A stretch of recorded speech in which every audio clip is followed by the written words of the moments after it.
Ciao a tutti, sono io Charlotte, come state?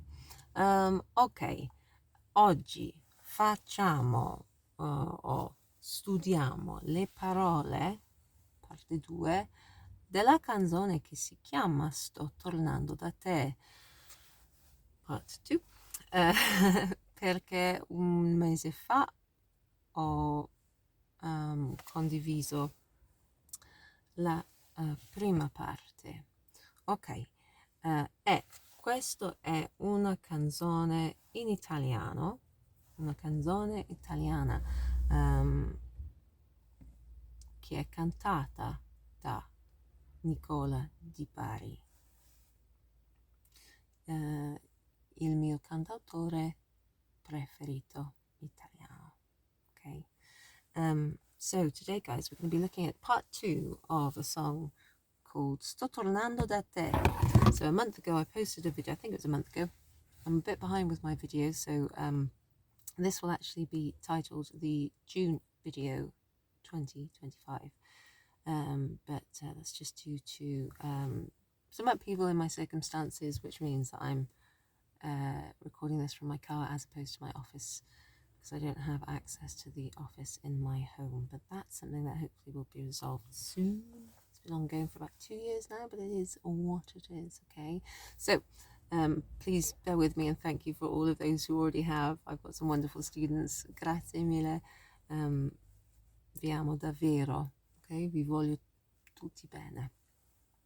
So I've written out on this little whiteboard here verses 2 and 3 of this song. So what I thought I'd do, seeing as I have my tablet here with me, is I would try and play you the song. Oh, I'll have to go to YouTube. Okay, so here it is.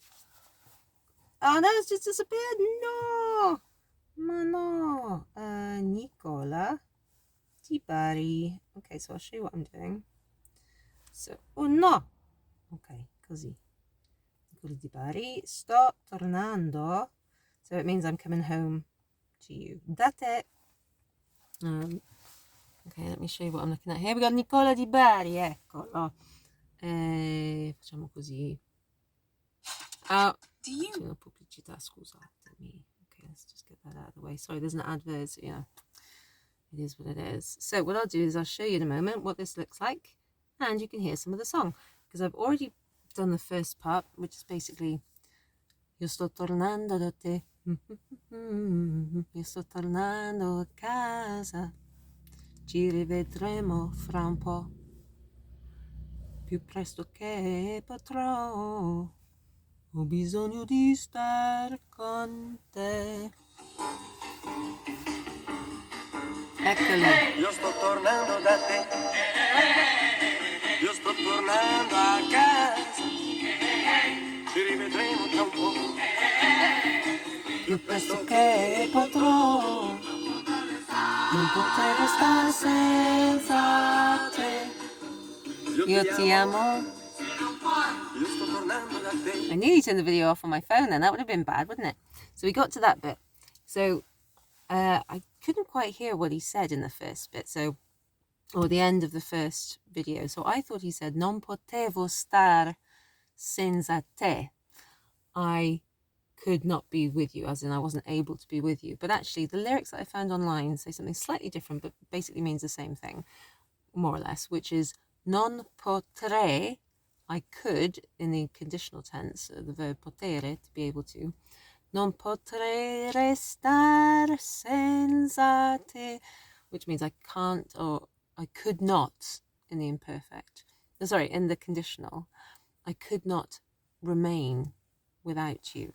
So I could not put non potevo in English would be I could not, as in the past tense, I was not able to. In the imperfect past tense, the ongoing past tense, non potevo star senza te, which is what I thought the lyric was, is actually slightly different in Italian. Non potrei restar senza te, which is the same meaning essentially, but a slightly different formation. So instead of the imperfect non potevo star senza te, it is actually, according to my research online, non potrei restar senza te. So non potrei is the conditional, I could not in the conditional tense. Translated it's the same as I could not, non potevo, with a different kind of meaning. Slightly shades of meaning. Restar, to remain or to stay, basically. That's what we'd say in English. I couldn't remain without you, couldn't I couldn't continue to be without you. Senza te, senza is without, te is like an emphatic pronoun. So let's think, where does that take us to? So, and then the end of that little bit, or the start of the second verse, is io ti amo, which is io ti amo, I love you. Ti is the informal direct object pronoun. So amo is from the verb amare, which means to love, and conjugated in the present tense, I love, or I am loving, I love, is amo. So you take are off the where's my tiny little whiteboard? Ma dov'è? Non lo so. Eccolo, l'ho trovato. Appena mio, dove si trova? Let's have a little look here. Let me show you what I'm talking about. Io ti amo. So that's essentially the start of the second verse. However, I wrote it at the end of the first verse. Io ti amo. Oh, io ti amo. I don't know why I did that voice. So, ti amo on its own means I love you, right? And the direct object pronoun precedes the conjugated verb. Whereas in English, we would say I love, and we put you after it. But here we put the you bit before the verb. You I love, if you like. And then io means I. But in Italian, you don't have to use that subject pronoun like we do in English. We would say I, and then we'd say love, and then we'd say you. But in Italian, you can just remove that, actually. And this verb here, which is conjugated in agreement with the first person singular, io, I, the subject, I, it already tells you that it says I love. But for emphasis here, io ti amo, it's like, I love you. I love you, as opposed to someone else that loves you, is io ti amo. So it's actually very sweet, but it's not necessary to say that. In Italian, you can say ti amo or vi amo if you're talking to two people, your children, maybe your family. Okay, that's the verb amare. So amare looks like this. If you look up the verb to love, that's an A. A-M-A-R-E. Amare. And what you do is you take off the three last letters, the ending, and you add an O. So that's what you do with verbs in Italian generally. Like parlare is to speak. If you want to say I speak in the present tense, okay, it's the present tense, you take off, let me not use that actually, it'll leave the board wet. Take off the ending and you add an O, and that is how you form the present tense. So the last three letters of the whole verb normally are are, they're the most common, like amare and parlare, but you also have verbs that end in ire or ere, okay, ire or ere or ire, okay. And you take those three letters off, you add an O, and that's how you say I do, or I love, or I'm going, or whatever the verb is, okay. Okay, so that's the first bit, and then it continues like this. So io ti amo, and then in brackets on the board, what I've done, as you'll find the lyrics online, I put like there's like a not chorus. There's like backing vocals. There's people singing little bits behind, or just after, or just before, depending on how you look at it. The main singer, which is Nicola di Barì. So there's like a little kind of choir. Okay, just looking at this. Okay, so, oh my goodness, can I fit this in? Sorry about all the noise and everything, but that's what you get. Io ti amo, se non puoi. Se means if, non means something that comes after it is negated. And then puoi is from the verb potere, which means to be able. We had that when I explained the bit about potrei and potevo. So that's the verb potere in the to form, which is you singular. Like I'm saying ti amo, that means I love you. I'm talking to one person informally, an individual, as opposed to say two or three people or a group, you know. So puoi, se non puoi. io ti amo, and then the chorus sings, or the people, the choir in the background, or the backing vocalists say, se non puoi, if you can't. So I love you if you are not able, you know. Io sto tornando da te. I sto tornando, as explained in the previous video, but for those who haven't seen that, this is the verb stare plus a gerund form of a verb, which means something is currently happening. I'm in the process of doing something as I speak, kind of thing. Again, we've got io here. You could just say sto tornando da te, which is the name of the song. They've put in io for emphasis here, okay? So it's not necessary to use io when you're speaking in Italian, but you can. They'll understand. Io sto tornando da te, and it's kind of pronounced sometimes like io.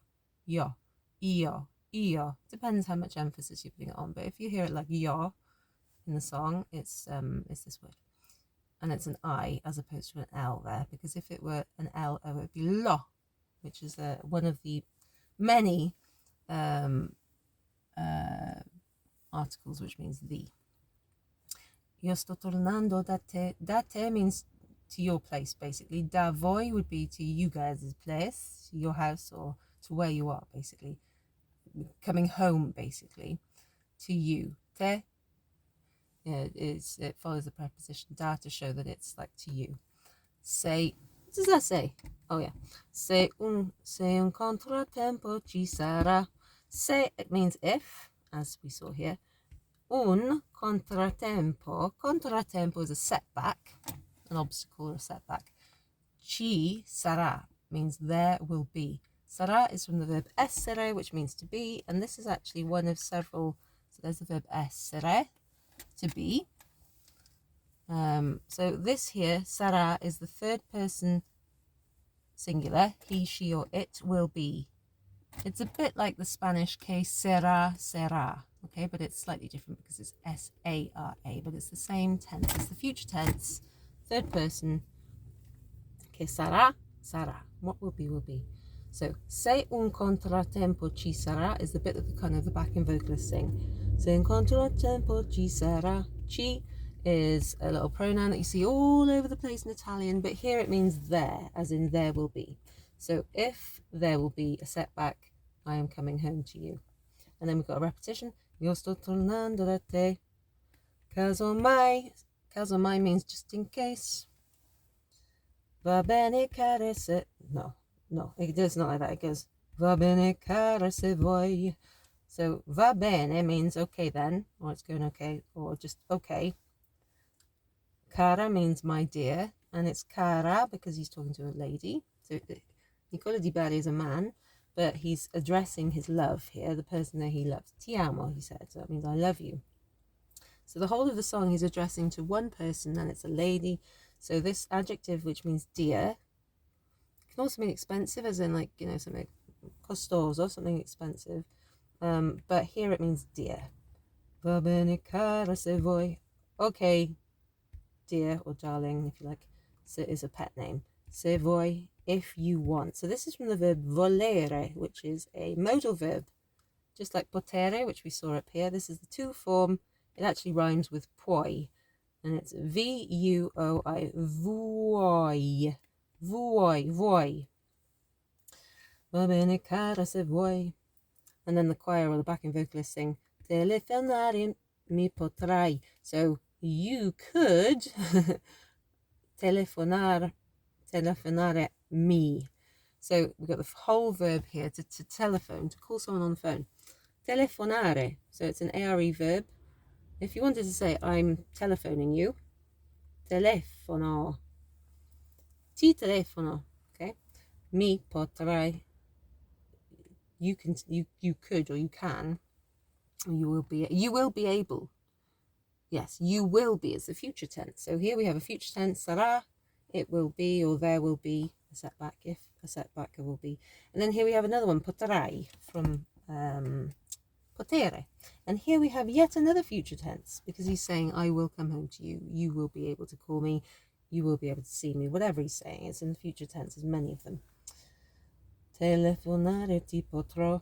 So telefonare ti potrò. Potrò, telefonarti is another way of saying that. Potrò means I will be able to. again from the verb potere. Okay, I'm just writing that down so you can see it, but then I'm going to rub it out because it'll get distracting. So, telefonare ti potrò. And then what does the choir sing? Nothing there. La tua voce sentir potrò. La tua voce sentir potrò. So sentire is to hear, but they've taken off the final E here. Here. Potrò, again, that means I will be able to, or I will be able. So just for the sort of stylistic, just to make it rhyme and to make it fit, to kind of make it more poetic, I suppose, they put potrò at the end. But you could say, potrò sentir la tua voce. I will be able to hear la tua voce. Voce means voice. It's a feminine noun because it's got la in front of it. Feminine nouns normally end with an A if they're regular, but sometimes they end with an E. You just have to know if it's la voce or il voce. For example, the word ristorante ends with an E, but it's il ristorante. You just have to know that. La tua means your, and tua agrees with the feminine noun voce, so it ends with an A. If it was your restaurant or your just trying to think of something else, telefonino, your phone, like your little mobile phone, it would be il tuo telefonino, il tuo ragazzo, your boy or your boyfriend, la tua ragazza, la tua moglie, la tua casa. Any feminine noun, if you're saying your and it's using the to impersonal form, it would be la tua plus the noun. So, io verrò, no, it has here, telefonare ti potrò, la tua voce sentir potrò. Io verrò is from the verb venire, which is also a future tense. It's irregular. Venire. So there are often irregular verb conjugations, and there's loads of different tenses in Italian. There's loads of different verbs, and in the future tense, the verb venire, the stem of it changes to a double R. Okay, you just have to know that. You'll get to recognize it. So that it's also got a little accent on it, just like potrò has, and sarò or avrò. I will be, I will have, I will come, I will be able to. Future tense in the first person will have a grave accent over the final O. So, io verrò. Okay, I will come. Okay, I'm coming. He's like reassuring his lady friend here. Sono qui. That's the backing vocalist saying, sono qui. I'm here. It's like the tension's mounting, you know, I'm coming home to you, babe. I'll see you soon. I'll be able to hear your voice. You can call me. I'll be coming. I'm here. It's really exciting. Right, and also the song is like so upbeat and very cool. Io sto tornando da te. Well, we know that, don't we? I'm coming home to you. The English version of this song says, I'm coming home to you, babe. It's not exactly the same thing, but it's basically the same meaning. I'm coming home. A camminare su e giù. Camminare means to walk, like that. A camminare is I'm coming home to you to walk. Su is up and giù is down. Tirami su means lift me up, and giù means down. So to walk up and down, or walking up and down, maybe impatiently.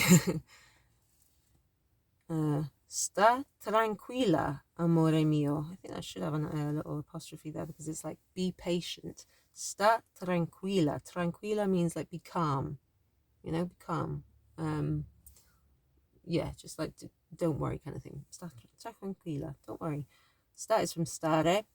Amore mio. So even though he's talking to his lady friend, because we know that he says cara, va bene cara se vuoi. Okay, my darling, if you want. But amore, if you call someone amore, you're using the noun amore, which means love. Okay, that's amore. Okay, that's love. Amore is a masculine noun which ends with an E, right? So amore mio, when you say my love, the mio bit agrees not with the gender of the person, but with the gender of the noun. So amore mio, you'd say that to a boy, you'd say it to a girl, you'd say it doesn't matter what the gender of the person. If you're using the noun amore, then the my bit, which comes after it, unlike in English, my would come before love. You say amore mio with an O. And it's like mamma mia, where you say mother, mine, my mother, mother, my mother actually. So sta tranquilla amore mio. Another nice one is tesoro, which means treasure. Okay, it's like darling or treasure, but it literally means treasure. And that ends with an O as well. So it would always be tesoro mio, even if a boy's saying it to a girl, or a girl saying it to a girl, or whatever. Da da da. So this little da da da is just like a phonetic flourish for singing. Although, if it were a preposition, as opposed to just like a filler for the sake of singing, then it would mean from. Okay. Generally, but actually we see da and te used here in a certain context where da plus that particular pronoun means to you, to where you are, your home, kind of thing, coming home to you. Quando arriverò, so there's another future tense. Arrivare changes to arriverò. Quando arriverò, when I will arrive. So in English we would say when I arrive. When I arrive home, I will see you. I'll give you a hug. I'll make you food. I'll take you out for a drink, whatever. I will arrive. Oh, no, you say when I arrive. You don't need to say when I will arrive. But in Italian, you would use the future tense there, okay? Quando arriverò, when I will arrive. And then the bracketed information, the choir singing. Se sulle strade arrivi tu. Se sulle strade arrivi tu. Se, if, sulle strade is on the streets, arrivi tu, you arrive, or you get there, basically. So sometimes in English we use the verb to get, and we use it for lots of different things, like go and get that thing, which means to take, or to bring, or when I get there means when I arrive. Do you get it? I don't get it. That means I don't understand. So we use this verb to get in English. We just translate it in idiomatic English, but here they use the more particular and specific verb arrivare. So the future tense in the I form is I will arrive. Quando arriverò, se sulle strade arrivi tu. Incontro a te io correrò. Towards you, I will run. Correre is to run, and correrò with an accent there is the future tense, I will run to you, basically. Ho bisogno di star con te. So I'm going to end this text here, but there are a couple more verses which I'll put in the third video. Ho bisogno di star con te. Now, ho, you don't pronounce the H, it's not ho or ho, it's o. Ho bisogno di means I need, or literally it means I have need. I have need of, oh, excuse me, what am I doing? I'm just tired. Literally, it literally means I have need, okay? From the verb avere, ho means I have, or I've got. Again, using the verb to get, meaning to have. Ho bisogno, that means need. Di star, to be. Okay, there's a few different ways you could use the verb to be, but stare is one of them. And here they've taken the final E off the verb, like they did earlier with sentir. Ho bisogno di star con te. Con means with, and te is the pronoun that you would use after a preposition. Da te, con te, per te. So it's a bit different from the subject pronoun tu, and it's different from, so arrivi tu, here we have the subject pronoun. If you arrive, tu is like io. But then we also somewhere had ti amo up here, look, which is another way of saying you, but it's a direct object pronoun. Like ti. And then we've also here got te. All of those in English would translate as you, okay, generally, but they're different. We've got different linguistic functions. So let's have a little, should we listen to the song? I could sing it, but we could just listen to it, couldn't we? Let's see if you can understand what it is saying. Okay. Andiamo. Let's go. Io ti amo, Io ti amo. io sto tornando da te. Se un po' di tempo ci sarà. Io sto tornando a casa. Oh, a casa. Va bene cara se vuoi. Telefonare ti potrò. La tua voce sentir potrò. Io verrò. Io sto tornando da te. A camminare su e giù. Sta tranquilla amore mio. Quando arriverò, se sulle strade arrivi tu, incontro a te io correrò. Ho bisogno di star con te. Okay, two things there. Two things. So, oh, da da da. Yeah, that is what he said. Da da da. I was thinking, what does that say? Da da da. That's why I didn't understand it. It's just a filler. But then also I made a mistake. So I put up here, io sto tornando da te, but it actually is varied a little bit. So instead of da te, to your place or home, to your house, a casa means home. So if I ask someone, non squillo a qualcuno, un amico, if I call someone, I say, where are you? Dove sei? They might say, sono a casa. I'm at home. I'm home. Okay, that's where I am. So if you want to say I am at home and place someone, tell someone where they are located, you use a preposition, and it's to do with a house or a home. I'm in the house or I'm at home. Then you use a preposition a plus casa, which means house or home. So that's like a set phrase. Like you might say a scuola, sono a scuola. Vado a scuola, vado a casa. Sono in piscina, sono in spiaggia. Sono in treno, I'm on the train. So there's these set phrases or set prepositions that you use to allocate a location or to designate a location. Okay, so there's the location, home, and there's the preposition you use with it. Okay, unless you're specifying a specific house, alla casa di Luca. I'm at Luca's house, the house of Luca. In which case this would become alla casa di. Alla, a plus la becomes alla. Okay. There's lots of information there, so I'm quite excited to be getting back to these because I haven't been able to do these videos for quite a while, so please forgive me. But thank you so much for your patience and for your ongoing support and custom and lovely comments and emails and all sorts of things like that. I appreciate it very, very much. Sono molto grata. I'm very grateful.